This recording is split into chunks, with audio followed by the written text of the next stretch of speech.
यंदाची निवडणूक धनशक्ती विरुद्ध जनशक्ती, 6 टन तुमच्या डोक्यावर बसलेल्या व्यक्तीला घरी बसवा। जामनेरच्या मेळाव्यातून खडसेंनी महाजनांविरुद्ध थोपटले दंड। सिंदखेड राजा मतदारसंघातील राष्ट्रवादी शरद पवार पक्षाची बैठक, गायत्री शिंगणे यांना उमेदवारी देण्याची मागणी, बाहेरील व्यक्तीला उमेदवारी देऊ नये असा पदाधिकाऱ्यांचा निर्णय।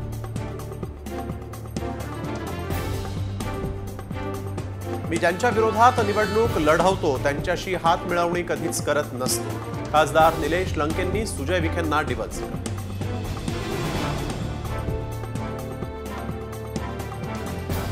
अख्खा ट्रकच गायब होतो। पुणे महापालिकेचा टँकर खड्ड्यात पडल्यावरून खासदार सुप्रिया सुळेंचा हल्लाबोल, तर सुळेंकडून पुणेकरांची बदनामी, मंत्री मुरलीधर मोहोळ यांचा पलटवार।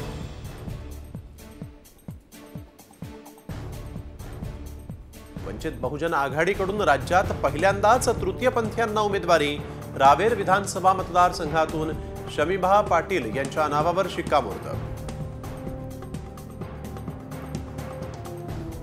रवींद्र वायकरांच्या जोगेश्वरी पूर्व मतदारसंघावर भाजपचा दावा, जोगेश्वरीतून भाजपनंच लढावं, पदाधिकाऱ्यांची फडणवीसांना विनंती।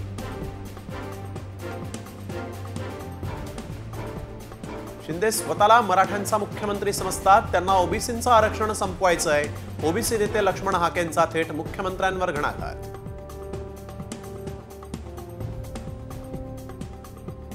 प्रत्येक जागेबाबत एक वाक्यता असावी, पवारांचा संजय राऊतांवर निशाणा, जागा वाटपावरून महाविकास आघाडीमध्ये मतभेद होण्याची शक्यता।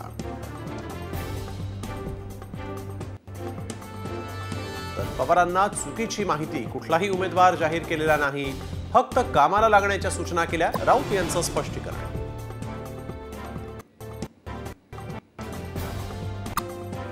मनसेची विधानसभेसाठी अमित ठाकरेंना हाक, अमित ठाकरेंनी अहमदनगरमधून विधानसभा लढवावी, महाराष्ट्र नवनिर्माण विद्यार्थी सेनेकडून बॅनरबाजी।